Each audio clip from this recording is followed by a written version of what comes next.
Okay. இப்ப நம்ம பார்க்க போற கிளாஸ் ரொம்ப ரொம்ப இம்பார்ட்டன்ட் கிளாஸ்.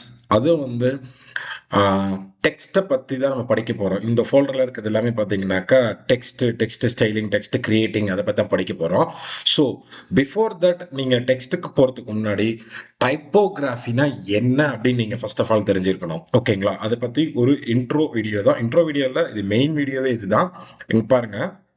ஆக்சுவலி எதுக்காக நம்ம வந்து ஃபாண்ட் எல்லாம் யூஸ் பண்றோம்? அப்படின்றது தான் மெயின். ஓகேங்களா? ஆக்சுவலி டைப்போகிராஃபினாக்க சிம்பிளா சொல்லிடுறேன்.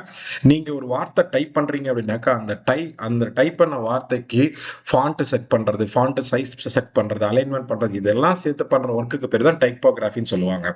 இதுல பாருங்க typography means that the art and technique of arranging text. அதாவது டைப்போகிராஃபில என்னென்ன வேலை செய்வோம்னாக்கா, ஃபாண்டோட ஸ்டைல் கிரியேட் பண்றது. அதாவது ஃபாண்டோட ஸ்டைல்னா அது ஏரியலா, டைம்ஸ் ரோமனா அந்த மாதிரி பண்றது. ஃபாண்டோட சைஸ் அலைன் பண்றது. ஃபாண்டோட சைஸ் இந்த சென்ஸ் அதோட ஃபாண்ட் சைஸ் நம்ம வைப்போம் 12, 13, 14 இந்த மாதிரி வைப்போம். கரெக்ட்டுங்களா? And then line spacing, gap விடுறது. அண்ட் தென் லெட்டர் ஸ்பேசிங் பண்றது. டெக்ஸ்ட் அலைன்மென்ட் பண்றது. தட் மீன்ஸ் ஜட்ஜ்மென்ட்னு சொல்லுவாங்க. லெஃப்ட், ரைட், சென்டர் இந்த மாதிரி அலைன் பண்றது. இந்த மாதிரி ஒரு கண்டென்ட் ரெடி பண்ணி இதெல்லாம் செட் பண்றதுக்கு பேர் தான் டைப்போகிராஃபி அப்படின்னு நாம ஜெனரலா சொல்றது. ஓகேங்களா? சோ அடுத்தது என்ன அப்படின்னாக்கா இது வந்து டைப்போகிராஃபி ஏன் இம்பார்ட்டன்ட் அப்படின்றது இங்க இருந்து கவனிச்சுக்கோங்க. டீச்சிங் லைனா சரி, பிரசன்டேஷனா இருந்தாலும் சரி, எந்த ஒரு டிசைனிங்கா இருந்தாலும் சரி, டைப்போகிராஃபி ஏன் வெரி இம்பார்ட்டன்ட் அப்படின்னாக்கா, readability. Good typography makes the text easy to read and understand.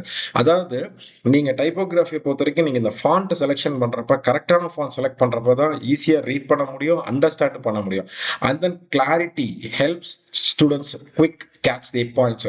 முக்கியமான பாயிண்ட்ஸ்லாம் நம்ம போல்ட் கொடுத்து இது பண்றப்ப பார்த்தீங்கன்னாக்கா ஸ்டூடெண்ட்ஸ்க்கு வந்து அதுக்கு வந்து மெயின் இம்பார்ட்டன்ஸ் கொடுக்கலாம். அந்த attractiveness, neat fonts, spacing, make use slides, websites இந்த எல்லாம் கண்டென்ட் இது பண்றப்ப அட்ராக்டிவா ஃபாண்ட்டா நம்ம ரெடி பண்ணலாம். என்னக்கா இந்த டைப்போகிராஃபியை பொறுத்த வரைக்கும் ஒரு முக்கியமான பாயிண்ட், ஒரு பழமொழி சொல்லுவாங்க, ஒரு 10,000 வார்த்தைகளுக்கு ஒரு இமேஜ் சமம் அப்படின்னு சொல்லுவாங்க. நீங்க எவ்வளவோ கண்டென்ட் நீங்க டைப் பண்ணி வச்சாலுமே பக்கத்துல ஒரு இமேஜை வச்சிட்டீங்கன்னு வச்சுக்கோங்க, கண்டென்ட் யாரும் படிக்க மாட்டாங்க, இமேஜ் தான் மெயினா ஃபோக்கஸ் பண்ணுவாங்க. பட் அதை மீறி நாம வந்து ஒரு யூஐ டிசைன் பண்றப்ப கஸ்டமர்ஸ் வந்து இமேஜை விட டெக்ஸ்டையும் படிக்க வைக்கிறதுக்கு நம்ம இந்த டைப்போகிராஃபி ரொம்ப நம்ம வந்து கான்சென்ட்ரேட் பண்ணி டிசைன் பண்ண வேண்டியதா இருக்கு. ஓகேங்களா? Then emphasis using the bold size, colourness இதெல்லாம். அண்ட் தென் கன்சிஸ்டன்சி ரொம்ப யூனிக்கா நம்ம கொண்டு போகலாம். Gives your project or brand and uniform and polished look அப்படின்றது தான். ஓகேங்களா? ஸோ இதெல்லாம் வந்து டைப்போகிராஃபியோட இம்பார்ட்டன்ஸ். ஓகேங்களா? தென் அடுத்த பாயிண்ட் எடுத்துக்கிட்டீங்க அப்படின்னாக்கா ரொம்ப முக்கியம், ஃபாண்ட் செலெக்ஷன் பண்றது. ஓகேங்களா? ஃபாண்ட் செலக்ட் பண்றப்ப எப்படி பண்ணும்? Clean fonts like Roboto and Open Sans are simply clear and easy to read. Actually நிறைய ஃபாண்ட்ஸ் இருக்கு, கோடிக்கணக்கான ஃபாண்ட்ஸ் நம்ம கிட்ட இருக்கு. இன்டர்நெட்ல போனீங்கன்னாக்கா நிறைய ஃபாண்ட்ஸ் இருக்கு, நம்ம டவுன்லோட் பண்ணி ஒர்க் பண்ணலாம், டிசைன் பண்ணலாம், எல்லாமே பண்ணலாம். பட் ஒரு சில ஃபாண்ட்ஸ் தான் வந்து மக்கள் கிட்ட ரொம்ப ரீச்சபிளா இருக்கு. நீங்க மேக்ஸிமம் ஆண்ட்ராய்டு மொபைல் யூஸரா இருக்கீங்க அப்படின்னாக்கா மேக்ஸிமம் பாத்தீங்கன்னா இந்த ரொபோட்டோ, நோட்டோ இந்த மாதிரி ஃபாண்ட்ஸ் தான் அதிகமா யூஸ் பண்ணுவாங்க. ஓகேங்களா? ஸோ அந்த ஃபாண்ட்ஸ் வந்து பாத்தீங்கன்னா ரொம்ப கிளீனா இருக்கும், சிம்பிளா இருக்கும், ஈஸி டு ரீடு. ஓகேங்களா? அந்த when you use the fonts in your UI, viewers can read and understand quickly. அதுவும் நம்மளுக்கு ஒரு ப்ராசஸ். இது பாருங்க, ஃபேன்சி அண்ட் டெக்கரேட்டிவ் ஃபாண்ட்ஸ் அப்படின்றது வந்து something this type of forms like comics, sans, MS இந்த மாதிரி ஃபாண்ட்ஸ் வந்து பார்க்கறதுக்கு நல்லா இருக்கும். பட் நம்ம அதை வந்து படிக்கிறப்ப அண்டர்ஸ்டாண்ட் பண்ணிக்கிறது நம்மளுக்கு கொஞ்சம் டைம் எடுக்கும். எக்ஸாம்பிள், இன்னைக்கு இருக்கிற நீங்க சினிமா போஸ்டர்ஸ்ல எல்லாம் பாத்தீங்கன்னாக்கா இந்த மாதிரி ஃபாண்ட்ஸ் தான் நிறைய யூஸ் பண்றாங்க.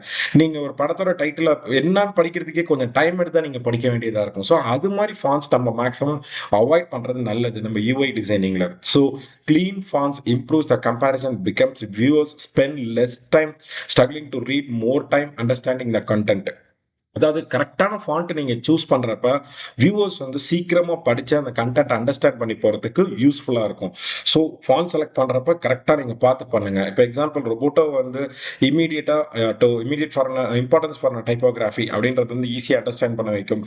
இதே நான் வந்து இந்த ஃபேன்சி டைப் ஃபாண்ட் யூஸ் பண்றேன் அப்படின்னாக்கா I can face some problem. Here நான் ஒரு சின்ன எக்ஸாம்பிள் கொடுத்துருக்கேன். Welcome to SSGO e school. இது வந்து நான் ரொபோட்டோ ஃபாண்ட்ல யூஸ் பண்ணது. இது டக்குன்னு பாத்தீங்கன்னா எனக்கு படிக்கிற மாதிரி இருக்கு. பட் இதே வந்து பேப்பர் கொடுக்குறது பாத்தீங்கன்னாக்கா ஒரு மாதிரி அன்ஈவெண்டா இருக்கு. பட் கண்டென்ட் இருக்கு இதுல, பட் இது அன்ஈவெண்டா இருக்கு. டக்குன்னு பார்த்தா எனக்கு புரியாது. கரெக்டுங்களா? ஸோ அதனால ஃபாண்ட் நீங்க சூஸ் பண்றப்ப இம்பார்ட்டன்ஸ் கொடுத்து நீங்க பண்ணணும். அது ரொம்ப முக்கியமானது ஃபாண்ட்ஸ்ல. ஓகேங்களா? தென் அடுத்தது நான் இங்க ஒரு மினி சார்ட் உங்களுக்கு ரெடி பண்ணி வச்சிருக்கேன். அதாவது எப்படி ஃபாண்ட் இருந்தா நல்லா இருக்கும், எந்த டைப் ஃபாண்ட் இருந்தா நல்லா இருக்கும். ஆக்சுவலி பொதுவா வந்து ஃபாண்ட்டை வந்து நம்ம 3ஆ பிரிச்சுக்கலாம். Serif, sans, fantasy and decorative ஃபாண்ட்ஸ்னு பிரிக்கலாம். இதில் நான் ஒரு ஃபாண்ட்டோட ஃபேமிலி மட்டும் எடுத்து இங்க ஒர்க் பண்ணியிருக்கிறேன். ஏன்னா நிறைய ஃபாண்ட்ஸ் இருக்கு. இப்போ ரொபோட்டோவோட ஷெரிஃப் ஃபாண்ட் யூஸ் பண்றப்ப ஷெரிஃப் ஃபாண்ட் யூஸ் பண்ணலாம். Example some other fonts like Times New Roman கூட எடுத்துக்கலாம். நான் ஷெரீஃப்க்கு சொல்றேன் நான். இந்த ஃபாண்ட் வந்து அதாவது இந்த ஷெரீஃப் டைப் ஆஃப் ஃபாண்ட்ஸ் வந்து மோஸ்ட்லி ஹெட்டிங்ஸ், டைட்டில்ஸ் இதுக்கெல்லாம் தான் வந்து மெயினாக இதை யூஸ் பண்ணுவோம். பிகாஸ் ஆஃப் ரீடபிலிட்டி வந்து இதுக்கு ஹை. ஓகேங்களா? அதனால தான் வந்து ஷெரீஃப்ன்ற நேம் வரக்கூடிய ஃபாண்ட்ஸ் இது பண்றப்ப பார்த்தீங்கன்னாக்கா நிறைய ஃபாண்ட்ஸ்ல வந்து பார்த்தீங்கன்னாக்கா அவங்க ஷெரீஃப்னு கொடுத்துருப்பாங்க.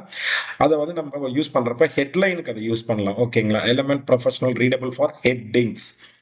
இதே ரோபோட ஸ்கேன்ஸ் அந்த ஃபாண்ட் நான் எடுத்து ஒர்க் பண்றப்ப பாத்தீங்கன்னாக்கா மெயினா வந்து பாத்தீங்கன்னாக்கா எனக்கு பேராகிராஃப் கிரியேட் பண்றப்ப அது ரொம்ப ஈஸியா இருக்கும். பாடி டெக்ஸ்ட், பேராகிராஃப்ஸ் இல்ல சைட்ல ஸ்லைட்ஸ் உள்ள கண்டென்ட் நீங்க ஆட் பண்றப்ப இந்த மாதிரி ஸ்கேன்ஸ்ன்ற ஃபாண்ட் எடுத்து யூஸ் பண்றப்ப very high, clean, modern and ப்ரொஃபஷனலா இருக்கும். நீங்க நடுவுல இந்த ஃபேன்சி அண்ட் டெக்கரேட்டிவ் ஃபாண்ட்ஸ் இந்த மாதிரி ஃபாண்ட்ஸ் வந்து யூஸ்வலா யூஸ் பண்றது வந்து லோகோஸ் இல்ல ஸ்மால் ஹெட்டிங்ஸ் இல்ல ஆர்டிஸ்டிக் டிசைன் பண்றப்ப நீங்க இந்த மாதிரி ஃபாண்ட்ஸ் யூஸ் பண்ணீங்கன்னாக்கா நல்லா இருக்கும். இது ஏன் வந்துட்டு நம்மள வந்து அதிகமா யூஸ் பண்ண வேண்டாங்க அப்படின்னு சொல்றாங்க அப்படின்னாக்கா, hard to read in long text. ஒரு பேராகிராஃபை வச்சுக்கிட்டு நீங்க அதுல வந்து நம்ம இந்த டெக்கரேட்டிவ் ஃபாண்ட்ஸ் கொடுத்தீங்கன்னு வச்சுக்கோங்களேன், நம்மளால படிக்கிறதுக்கு ரொம்ப டைம் எடுக்கும். அது டிஸ்ட்ரிபியூட் ரொம்ப புரியாது கண்டென்ட். அதனால வந்து இந்த மாதிரி ஃபாண்டெல்லாம் அவாய்ட் பண்ணுவோம். ஸோ இந்த 3 டைப் ஆஃப் ஃபாண்ட்டை வந்து மைண்ட்ல வச்சுக்கோங்க. நான் ரொபோட்டோ கொடுத்துருக்கேன், நோட்டோ ஃபாண்ட்ஸ் இருக்கு, இது மாதிரி நிறைய ஃபாண்ட்ஸ் இருக்கு. அதில் நீங்க யூஸ் பண்ணலாம். சி யூஸ் கீழே டெஃபைன் பண்ணியிருக்கேன் ஈஸியா. Use Roboto serif for headings. அதே ஸ்கேன்ஸ் வந்து பாத்தீங்கன்னாக்கா மெயின் கண்டென்ட் கொடுங்க. Avoid fantasy fonts for paragraphs. Only use them for a short title or லோகோஸ்க்கு நீங்க இந்த மாதிரி டெக்கரேட்டிவ் ஃபாண்ட்ஸ் கொடுத்தீங்கன்னாக்கா உங்களுக்கு நல்லா இருக்கும். ஓகேங்களா? தென் அடுத்தது இதுதான் ரொம்ப ஒரு முக்கியமான பார்ட். நான் இப்போ ஒரு யூஐ ரெடி பண்ண போறேன்னு வச்சுக்கோங்களேன். ஒரு யூஐ ரெடி பண்றேன், இல்ல ஈவன் தோ நீங்க பிபிடி ரெடி பண்ணா கூட, நான் டாக்கிங் அபவுட் த டைப்போகிராஃபி நான். ஓகேங்களா? ஒரு கண்டென்ட் எப்படி இருக்கணும் அப்படின்றதுக்காக நான் சொல்றேன். இப்போ நீங்க வந்து ஒரு யூஐ ரெடி பண்றீங்க. யூஐ ரெடி பண்றப்ப எப்படி ஃபாண்டோட இது கொண்டு போகணும்னு பாருங்க. இப்போ ஒரு இதுல வந்து பாத்தீங்கன்னா மெயின் ஹெட்டிங் இருக்கும். அதுக்கு வந்து பாத்தீங்கன்னாக்கா நான் ரொபோட்டோ ஷெரீஃப் யூஸ் பண்றேன். ஃபாண்ட் சைஸ் வந்து பாத்தீங்கன்னாக்கா 32 to 36 பிக்சல். ஸோ இது வந்து மெயின் டைட்டிலுக்கு, ஸ்லைட் ஹெட்டிங்க்கு யூஸ் பண்ணலாம். H2ன்னு ஒரு ஃபாண்ட் கிரியேட் பண்ணுவோம். அது வந்து பாத்தீங்கன்னாக்கா ரெண்டாவது சப்டைட்டில். ஓகேங்களா? சப்ஹெட்டிங்க்கு யூஸ் பண்றது அதே ஷெரீஃப் தான் யூஸ் பண்றேன், பட் சப்ஹெட்டிங். பட் இதோட ஃபாண்ட் சைஸ் இதை விட கொஞ்சம் கம்மி பண்ணி வைப்பேன். அந்த இது வந்து பாத்தீங்கன்னாக்கா H3. இது வந்து பிளே ஃப்ரீ ஃபாண்ட்னு ஒரு ஃபாண்ட் இருக்கு. அது நல்லா இருக்கும் பாக்குறதுக்கு. சின்ன சின்ன மைனர் ஹெட்டிங்ஸ் யூஸ் பண்றதுக்கு அது யூஸ் பண்ணலாம். அதுக்கு சைஸ் வந்து பாத்தீங்கன்னா 20 to 22 வச்சீங்கன்னாக்கா நல்லா இருக்கும். ஓகேங்களா? தென் பாடி டெக்ஸ்ட், மெயின் கண்டென்ட் இருக்கு பார்த்தீங்களா, லைக் பேராகிராஃப், நோட்ஸ், டிஸ்கிரிப்ஷன்லாம் நீங்க எழுதுறீங்க அப்படின்னாக்கா 16 வச்சுக்கோங்க. அதே மாதிரி இப்போ நீங்க ஒரு பட்டன் ஒன்று வைக்கிறீங்க, உங்க ஃபாண்ட்ல பட்டன் வைக்கிறீங்கன்னாக்கா திஸ் டைப் ஆஃப் ஃபாண்ட்ஸ் அதோட ஃபாண்ட் சைஸ் வந்து பார்த்தீங்கன்னாக்கா 14 அந்த மாதிரி வச்சீங்கன்னாக்கா பட்டன்ஸ் பார்க்கறதுக்கு நல்லா இருக்கும்.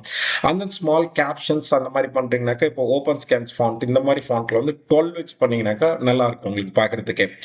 இது நீங்க பாக்குறது வந்து நாட் ஓன்லி ஃபார், நான் திருப்பி சொல்றேன், யூஐ டிசைனிங்க்கு மட்டும் கிடையாது. நம்ம பிபிடி ரெடி பண்றப்போ இல்ல நீங்க ஏதாச்சும் ஒரு பேப்பர் பிரசன்டேஷன் கண்டென்ட் ரெடி பண்றப்போ இதை ஃபாலோ பண்ணீங்கன்னாக்கா உங்களோட ஃபாண்ட் அலைன்மெண்ட் பாக்குறதுக்கு அவ்வளவு சூப்பரா இருக்கும்.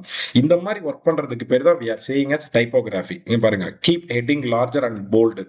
இப்போ நான் இந்த ஃபாண்ட் யூஸ் பண்றேன். இதுல வந்து நான் போல்டு கொடுத்து பண்ணனாக்கா இன்னும் கொஞ்சம் ஹைலைட் ஆகும். அதே மாதிரி பாடி text should be simple, medium size and easy to read இருக்கணும். and then maintain the contrast between the text and background. இது ரொம்ப முக்கியம். கலர்ஸ் வந்து கரெக்டா நம்ம மெயின்டைன் பண்ணி பார்க்கணும். ஓகேங்களா?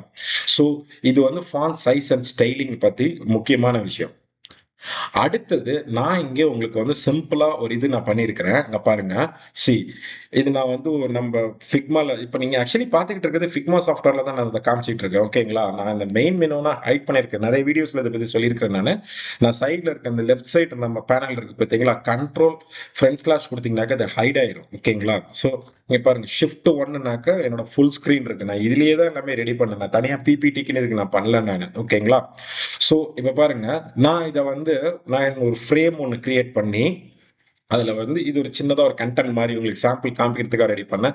இப்போ வெல்கம் டு எஸ்எஸ்ஜிஓஇ ஸ்கூல் அப்படின்னு இருக்கு. ஸோ இது வந்து எனக்கு வந்து ஹெட்டிங். அப்போ இதுக்கு நான் வந்து ரொபோட்டோ ஷெரீஃப் 36 பிக்சல் ஃபாண்ட் வச்சிருக்கிறேன். அந்த ஆன்லைன் கிளாஸ் இது வந்து சப்டைட்டில் இதுக்கு வந்து 28ன்னு வச்சிருக்கிறேன். And then students and public அப்படின்றது வந்து என்னோடது வந்து மைனர் ஹெட்டிங்னு வச்சிருக்கிறேன். இது வந்து ஒரு கண்டென்ட் இருக்கு, ஒரு பேராகிராஃப் கண்டென்ட். ஸோ அதுக்கு வந்து ரொபோட்டோ அண்ட் தென் அதோட ஃபாண்ட் சைஸ். ஸோ பட்டன் இங்கே பார்த்தீங்கன்னாக்க பட்டனுக்கு வந்து ஃபாண்ட் சைஸ் வச்சிருக்கிறேன். அது மாதிரி கடைசியாக கீழே ஃபுட்டர் கேப்ஷன் அந்த மாதிரி வைக்கிறது. நீங்க பார்த்துருப்பீங்க நிறைய வெப்சைட்ல இந்த copyright at the rate அப்படின்னு சொல்லி போடுவாங்க. அதெல்லாம் வந்து பார்த்தீங்கன்னாக்கா இந்த ஓப்பன் ஸ்கேன்ஸ்ல சம்திங் நீங்க 12 வச்சீங்கன்னாக்கா உங்களுக்கு கரெக்டா இருக்கும். பிளஸ் இப்போ நீங்க பார்த்த இந்த டைப்போகிராஃபிக் கிளாஸை பத்தி நீங்க வந்து யூஎக்ஸ் ஃபோல்டர்ல பார்த்தீங்கன்னாக்கா நான் உங்களுக்கு வந்து ஒரு சில இடத்துல அதை பத்தி சொல்லி கொடுத்துருக்கிறேன். அலைன்மெண்ட் அப்படின்றது எவ்வளவு முக்கியமானது அப்படின்றது யூஎக்ஸ் கிளாஸ்ல இருக்கு. அதையும் நீங்க இந்த வீடியோ பார்த்துக்கிட்டீங்கன்னாக்கா உங்களுக்கு யூஸ்ஃபுல்லா இருக்கும். ஸோ இதுதாங்க டைப்போகிராஃபின்னு சொல்றது. அதாவது நான் வந்து ஃபர்ஸ்ட் வந்து இது இன்ட்ரடக்ஷன். டைப்போகிராஃபினா என்ன ஏது ஃபாண்ட் அலைன்மெண்ட் பண்றது தான். அதுலயும் வந்து இது மாதிரி heading sub heading and then body of content பட்டனுக்கு நான் எப்படி ஃபாண்ட் வைக்கணும் அப்படின்றத ஃபுல்லா சொல்றது தான். இப்போ நான் இதை வந்து ரன் பண்ணி காமிக்கிறேன். நீங்க ஜஸ்ட் நம்ம ப்ரிவியூவே பாருங்களேன். ஃபாண்டோட இது வந்து எவ்வளவு அழகா அலைன் ஆயிருக்கு பாருங்க. இது வந்து இப்போ நான் ஒரு யூஐ டிசைன் பண்ணது. இது சும்மா கண்டென்ட் யூஐ டிசைன் பண்ணிருக்கேன். இதை பார்க்குறப்ப உங்களுக்கு ஈஸியா இருக்கும். கரெக்ட்டுங்களா?